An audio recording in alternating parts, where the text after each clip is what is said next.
talk more about South Africa's power crisis now. Bring in energy expert Ted Blom, who's joining us live tonight. Ted, a very good evening to you. Welcome to News at Prime. So we're sitting here tonight with an announcement from Eskom that load shedding will end sooner than expected, or at least be suspended at 8 p.m. tonight instead of the initial 5 a.m. on Saturday. How significant is this announcement, given that there was not a forecast that it would continue all weekend? Good evening. Yes. I am led to believe that that is as per the President's instruction. You recall that yesterday the President did a tour of some suburbs and he gave that undertaking that the load shedding would not be on during the weekend. And as his master's voice has commanded, the Eskom has complied. And they, despite the fact that the reserves are not where they at full blast, in fact, some of the dams are at 60% and 80% and not 100%. But because the President has commanded that they stop load shedding, they will stop load shedding at 8 o'clock tonight. But what then does that mean for the system itself? As you say, that the reserves have not been built up to a satisfactory level. How much risk and pressure does that put on the system? Okay, so, I mean, the dams need to be at 100% if you want to have maximum backup capacity. And they admitted that the dams were not at 100%. They were at 80% and 60% respectively across the range of dams. So, yes, I mean, the bottom line is that if Eskom does have problems, it will not have as much backup as what Eskom itself had envisaged it would be able to build up if it had been able to load shed until Sunday evening. In fact, Eskom had said that they were extending the load shedding at level 4 for an extended period of time early on this week, so as to be able to build up full reserve backup capacity. But you will recall that when the Minister of the Public Enterprises came onto TV earlier on this week, he gave an undertaking that load level 4 would be brought down to level 3 and level 2 overnight on Wednesday evening, and Eskom complied with that as well. They reduced the load shedding to level 2 today and the bulk of yesterday, and of course suspended it from tonight. So it's clearly a case of political interference. Let me not mince my words. Let me be blunt. It's clearly a case of political interference. It's the ANC first and the population last, especially as far as the matriculants and all the other people are concerned. Yes, and so that's the point that you're saying, that you understand that all of this is being announced at the instruction of the President. You're saying this is what you have been told. But I want to talk about the next few months, next few weeks. Is it too soon to start having a conversation about a suspension of load shedding until year end? I don't think so. The numbers that I managed to obtain from various sources, you understand that when a power station is working, there are lights on for every unit that works. And then, that unit is either working properly or halfway with load losses. And from the reports that I've garnered over the last 24 hours or so, more than, so hang on, let me do it the other way around. 20% of Eskom's fleet is operating according to specification. In other words, if it can go 100 kilometers, it's going at 100 kilometers.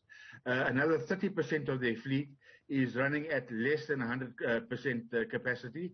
In other words, it's running, but it's a half flat tire. So it's running at the half speed or three-quarter speed or whatever, but it's got a puncture and it cannot do 100% speed.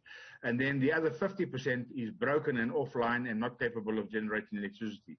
Now, under that precarious situation, all you need is 1, 2, or 3 major breakdowns at any one of the larger stations. So the small stations have units of 100 megawatts, and the large units like at Kusile and Medupi have units that are supposed to put out 800 megawatts. Now you only need 1 or 2 of the bigger ones to drop, and then you're back into the red and the big trouble again.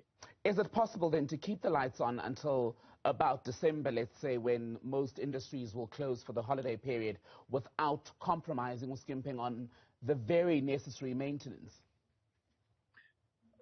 I have my doubts. I mean, look, it's very difficult. I don't sit inside Eskom.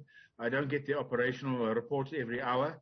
I work on feedback that I get from the people that send me feedback, both from the public and from ex-colleagues inside Eskom, and then my own modeling that I use from time to time.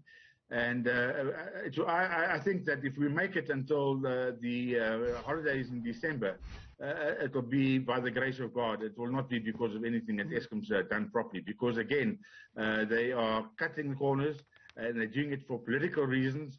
And South Africans must decide whether they're happy with that or whether they're not happy with that. But I think it's not good news that for political expediency, Eskom is towing the line just because somebody has demanded that for electioneering purposes, the lights be kept on come hell or high water. So again, Eskom has indicated that to the extent that, and they're doing exactly what they've accused other leaders of Eskom of doing, is drip-paying the system, bypassing alerts, not doing proper maintenance, etc., etc. They're taking all the shortcuts to satisfy the political expediency. And South Africans must decide, is this the way we're going to run our country going forward and end up in the dumps? Or do we want a proper professional management that is independent at Eskom? Sorry, I'm getting a little bit emotional about this. Well, before you get too emotional, Ted, let me ask you this question. The management team, Andre Du Rutyer's team specifically, has been criticized again, especially when we reach level 4 load shedding this week. People saying there's no reason to keep them. Does it appear to you, as someone who's followed the journey of Eskom and load shedding in particular, that they know what they're doing? Okay, so, I mean, I've been one of the critics because if I go back to the documentation that was issued in January 2020, when Mr. Du Rutyer was appointed, he made what I thought, and the board made what I thought was a very good common sense decision and strategy. And that was to refurbish the equipment that hadn't been done, hadn't been sorted out through their midlife refurbishment. You know, if you're running a big piece of equipment, whether it's an aeroplane or whether it's a power plant or whatever, or even a car, if your car's got to the end of its initial life, you do an overhaul and you take out all the moving parts and you just keep the blocks, the original blocks, and then you replace it, and that is called an overhaul, a proper midlife overhaul, and then it's good for another 20, 30 years. And I thought that was a very sensible decision by Eskom to make, and that would, of course, put them in a far better position to not have load shedding and have more reliability in their system. That was the pronouncements they made, and that was the promise they made. They also promised to do it in 18 months. I told them they were fools. It will take at least 5 years, and it would cost them about 600 billion rand.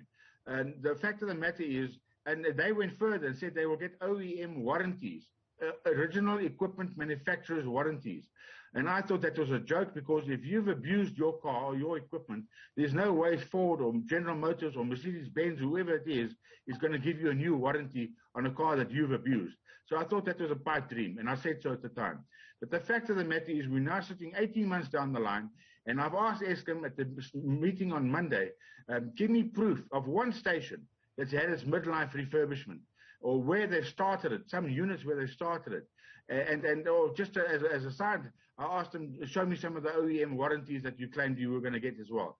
The fact of the matter is, they ducked and dived the questions. They did it. I asked Mr. Pravin Gordon that on Wednesday evening. That question was put aside because he's not answering old questions. So today, where we stand, as far as I can see, not one proper midlife refurbishment has been done, and no OEM warranties have been procured. Okay. Ted Blom? Not quite a direct answer to my question, but for now, thank you so much for your time. Ted Blom is an energy expert speaking to us about today's announcement from Eskom that load shedding will be suspended at 8 p.m. tonight, so in under 2 hours from now.